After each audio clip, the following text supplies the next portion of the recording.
Good morning. Daily current affair में आज हम देखने वाले हैं 20 दिसंबर 2023 के करंट अफेयर्स के कुछ महत्वपूर्ण क्वेश्चंस को। तो चलिए शुरू करते हैं कल के रिवीजन क्वेश्चन से। मिस इंडिया यूएस 2023 की विजेता बनी है रजुल मैनी। दुनिया का शीर्ष अफीम उत्पादक देश बना है म्यांमार। एक दिन में सर्वाधिक 18 उत्पादों को जीआई टैग मिला है उत्तराखंड राज्य में। साल 2023 का सर्वश्रेष्ठ ट्रैक एथलीट का खिताब जीता है पुरुषों में नू लैंस ने और महिलाओं में फैथ केपिएगोन ने।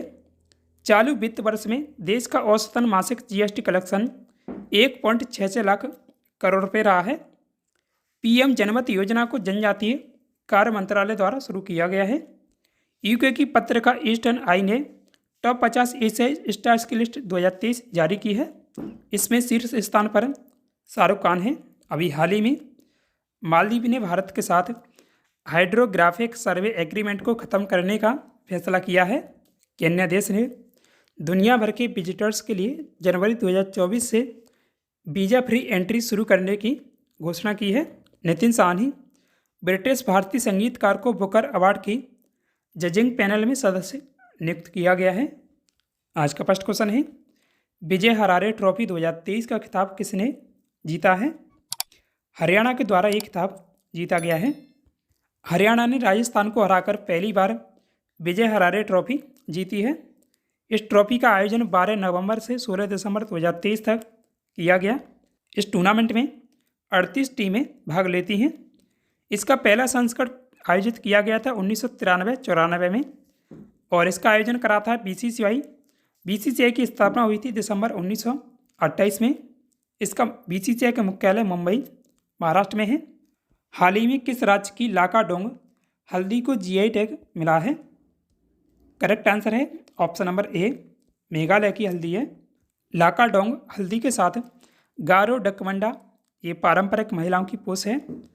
लार लाइन मिट्टी के बर्तन और गारो चुबची ये मादक पेय है को भी जीआई टैग से सम्मानित किया गया है। और अब बात करते हैं 2023 में जो अन्य उत्पादों को जीआई टैग दिया गया है। पश्मीना ऊन ये लद्दाख की है। उत्तर प्रदेश के लेदर फुटवियर आगरा और घुंघरू घंटी ये जलेसर की है। जम्मू कश्मीर की बसोली पश्मीना, बिहार का मरचा धान, अरुणाचल प्रदेश का याक चुरपी ये दूध से बनता है। खामती चावल और तंगसा टेक्सटाइल को 2023 में जीआई टैग दिया गया था। और उत्तराखंड में एक दिन में सर्वाधिक 18 उत्पादों को जीआई टैग मिला है। मेघालय की राजधानी शिलोंग है और इसके मुख्यमंत्री कौन हैं? कोनराड संगमा। फागु चौहान इसके राज्यपाल हैं मेघालय के। किस देश के रुबेन अजार को भारत में नया राजदूत नियुक्त किया गया है? सही जवाब है ऑप्शन नंबर ए, इजराइल के रुबेन अजार नावर गिलोन का स्थान लेंगे जो साल 2021 से भारत में इजराइल राजदूत के रूप में नियुक्त हैं।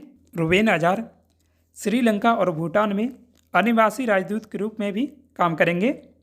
उन्होंने इजराइल के प्रधानमंत्री के विदेश नीति सलाहकार और राष्ट्रीय सुरक्षा परिषद में विदेश नीति के लिए उपराष्ट्रीय सुरक्षा सलाहकार का पद भी संभाला है।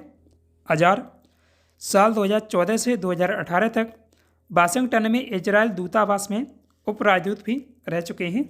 उन्होंने साल 1985 से 1988 तक इजरायली रक्षा बलों की पैराट्रूपर बटालियन में भी काम किया है। एक ही फायरिंग यूनिट से एक साथ 4 लक्ष्य भेदने वाला पहला देश कौन बना है? तो ये अपना देश भारत बना है। 17 दिसंबर को defence research and development organisation यानी DRDO ने बताया कि भारत एक ही फायरिंग यूनिट से एक साथ 4 लक्ष्य भेदने वाला पहला देश बन गया है। वायुसेना ने आकाश मिसाइल सिस्टम से 25 किलोमीटर की दूरी पर एक साथ 4 टारगेट ढेर कर दिए। स्वदेशी आकाश मिसाइल सिस्टम को DRDO ने बनाया है। इसे 12 दिसंबर को सैन्य अभ्यास अस्त्र शक्ति 2023 में प्रदर्शित किया गया था।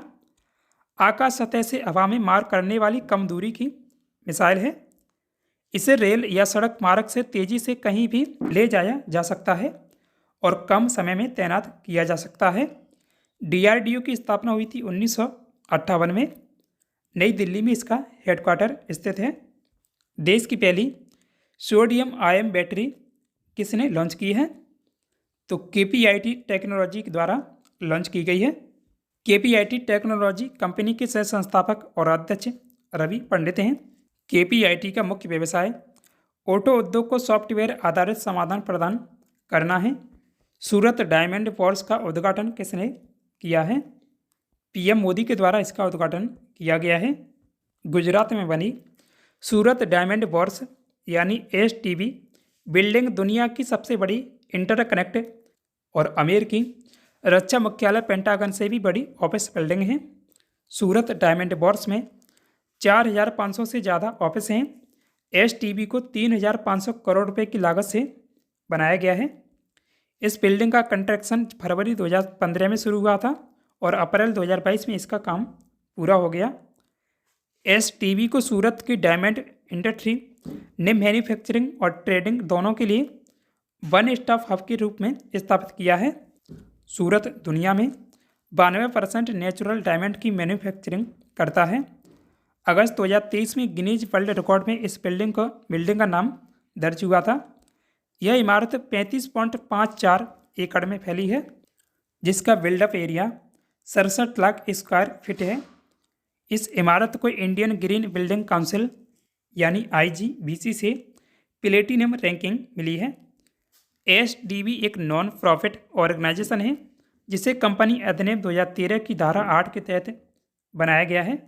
WPL 2024 की नीलामी में सबसे महंगी भारतीय खिलाड़ी कौन बनी है? करेक्ट आंसर है option number A Kashvi Gautam. महिला प्रीमियर लीग यानी WPL 2024 के ऑक्शन में चंडीगढ़ की काशवी गौतम के लिए सबसे महंगी बोली लगी है और उनको गुजरात टाइटंस ने 2 करोड़ रुपए में टीम में जोड़ा है।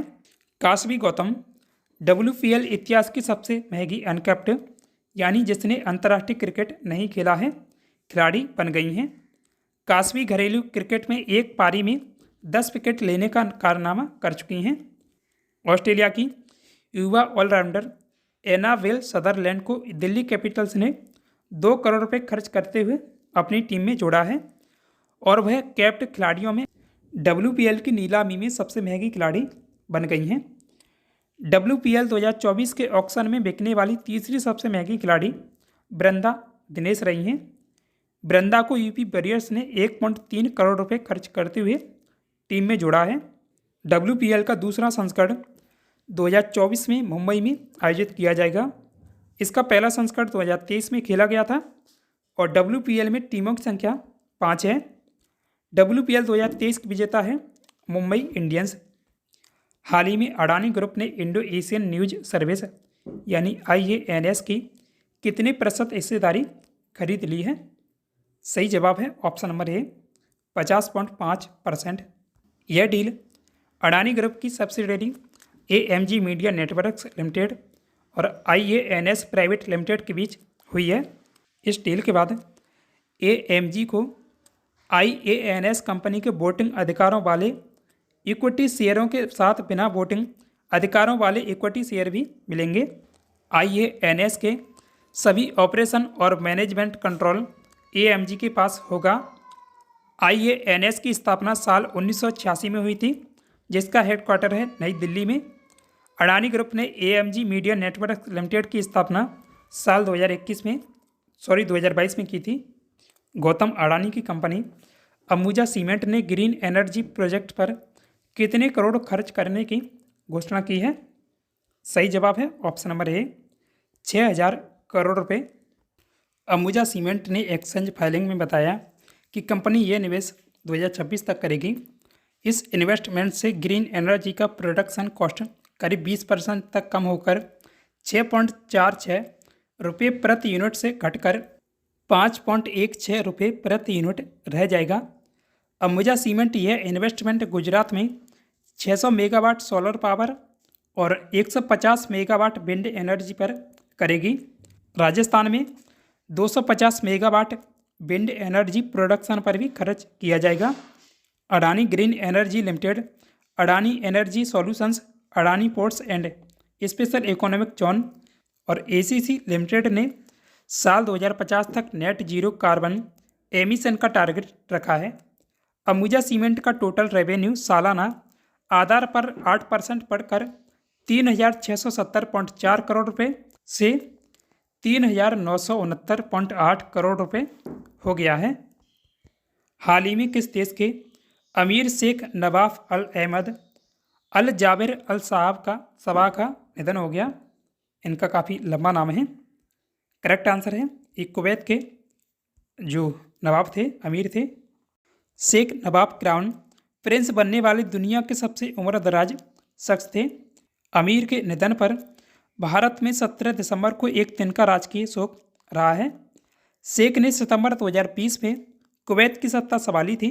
अमीर बनने से पहले नवाब होम और डिफेंस मिनिस्ट्री संभाल चुके थे।